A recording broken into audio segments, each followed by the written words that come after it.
Top quality और consistent performance के लिए सिर्फ सिल्वर पंप। टॉप क्वालिटी और कंसिस्टेंट परफॉर्मेंस के लिए सिर्फ सिल्वर पंप, नाम याद रखना। संविधानाचे शिल्पकार परमपूज्य डॉक्टर बाबासाहेब आंबेडकर, धर्मवीर छत्रपती संभाजी महाराज, राष्ट्रमाता राजमाता मासाहेब जिजाऊ, पुण्यश्लोक अहिल्यादेवी होळकर, लोकशाही साहित्य सम्राट अण्णाभाऊ साठे, क्रांतीसूर्य महात्मा ज्योतिबा फुले, सावित्रीबाई फुले, माता रमाई, माता भीमाई, हिंदू सूर्य महाराणा प्रताप, व्यासपीठावर उपस्थित तुतारी खाली, हे खाली करा लोक,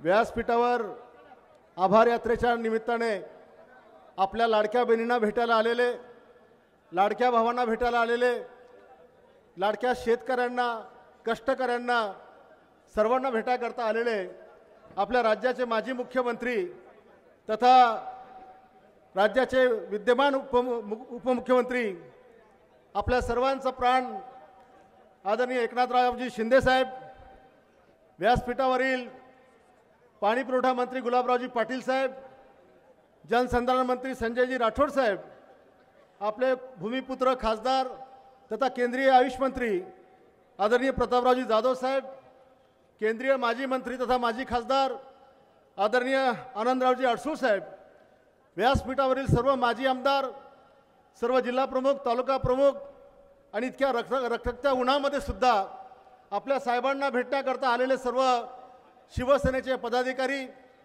आमच्या लाडक्या बहिणी, सगळ्या रणरागिणी आणि सर्व बांधव, लोकसभेमध्ये आणि विधानसभेमध्ये आपण सर्वांनी साहेबांचा लोकसभेचा उमेदवार आणि विधानसभेचा उमेदवार निवडून दिल्याबद्दल साहेबांनी महाराष्ट्रभर आपल्या सगळ्यांचे आभार मानण्याकरता आभार यात्रेचं आयोजन या ठिकाणी केलं आणि आज 27 तारखेला ही आभार यात्रा आपल्या बुलढाणा शहरामध्ये या ठिकाणी पोहोचली।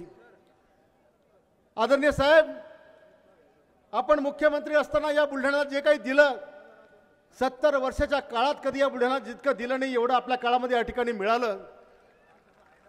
शेतकरी सुखी झाला, तरुण सुखावलेत, लाडक्या बहिणी सुखावल्यात। आपल्या काळात जेवढा पैसा शेतकऱ्यांच्या खात्यात जमला तेवढा पैसा कधी 70 वर्षात देखील जमा झाला नाही।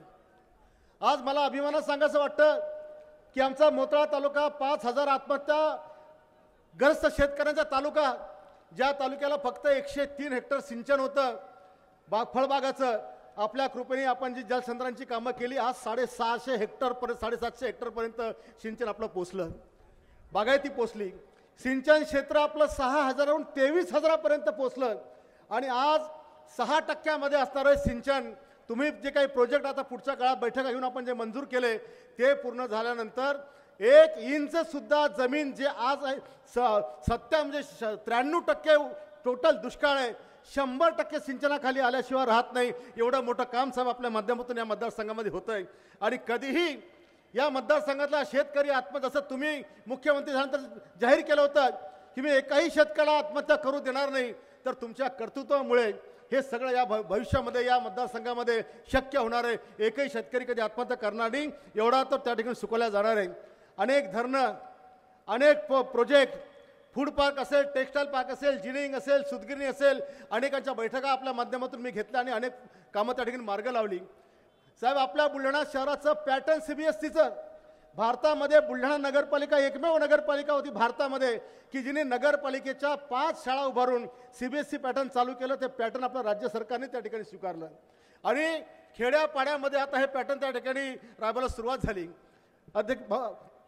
आदरणीय मंत्री महोदय, मराठी भाषेच्या संदर्भात आपण हिंदी भाषा आपण आपल्या राज्य शासनाच्या याच्यामध्ये आपण घ्यायला घेतली आणि अनेक लोकांनी आपल्यावर टीका त्या ठिकाणी केली। आज मला सांगायचं की छत्रपती संभाजी महाराजांना 16 भाषा यायच्या, छत्रपती शिवाजी महाराजांना अनेक भाषा यायच्या, राजमाता जिजाऊ, आपल्या सोयराबाई, येसुराणी, ताराराणी या सगळ्यांनी अनेक भाषांवर त्यांचं प्रभुत्व होतं। मग जर संभाजी महाराज, शिवाजी महाराज अनेक भाषेचं ज्ञान ठेवतात तर मग आपल्या सगळ्या लोकांनी सगळ्या भाषेचं ज्ञान का ठेवू नये? आज आतंकवादी हल्ले आपल्याकडे झालेत, पुलवामामध्ये 26 लोकांना वेचून जात, धर्म पाहून, लिंग तपासून मारल्या गेलं। कदाचित जर काही त्या भाषेचं ज्ञान आम्हाला असतं तर हे टाळता देखील आलं असतं। गेल्या 35 वर्षामध्ये आतंकवाद्यांनी वेचून आपली माणसं या ठिकाणी मारली आणि म्हणून मी मागच्या काळामध्ये म्हटलं होतं की सगळ्या भाषांचं ज्ञान हे आपल्या भारतीयाला असायला पाहिजे. आज आपण परराज्यात जातो तर आपल्याला बोलायची अडचण त्या ठिकाणी होते. म्हणून आपण जो काही हिंदीचा निर्णय घेतला त्याचं देखील मनापासून मी आपल्या या ठिकाणी अभिनंदन करेल. आणि मी आपल्याला एक मागणी या ठिकाणी करणार आहे मंत्री आदरणीय एकनाथ शिंदे साहेबजी, की आमचा खासदार महोदय पण या ठिकाणी आहेत. बऱ्हाणपूर, मलकापूर आणि चिखली हा रेल्वे मार्गाचा डिझाईन तयार झालेला आहे.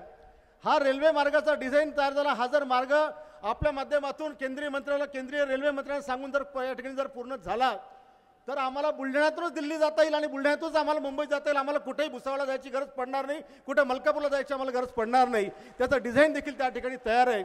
आणि मी हेही सांगायला विसरणार नाही की ज्या मार्गाने आपण आता आलो हा मार्ग BOT तत्वावरचा मार्ग 2034 पर्यंतचा, पण ट्रॅफिक एवढी जाम आहे. आणि आपण स्वतः आपल्या हस्ताक्षराने मुख्यमंत्री असताना गडकरी साहेबांना आपण पत्र दिलं आणि हा मार्ग 1200 कोटीचा मंजूर आपण करून घेतला. त्याबद्दल सुद्धा मी या ठिकाणी आपलं अभिनंदन करतो. आणि सदैव आपली कृपा माझ्या माध्यमातून या बुलढाणेकरांवर राहिली त्याबद्दल मी आपला या ठिकाणचे आभार मानतो. आणि या यात्रेमध्ये आपण या ठिकाणी आलात, एवढ्या उन्हामध्ये आपण आलात. आपल्याला मला वाटतं कालपर्यंत कार्यक्रमाची पुरेशी माहिती पण नव्हती, पण तरी वेळेवर तुम्ही आज सगळं स्वीकारलं आणि आमचा सन्मानचा, सगळ्या शेतकऱ्यांचा, लाडक्या बहिणींचा सन्मान ठेवल्याबद्दल मी आपले आभार मानतो आणि माझे 2 प्रास्ताविक संपवतो. धन्यवाद. जय हिंद, जय महाराष्ट्र.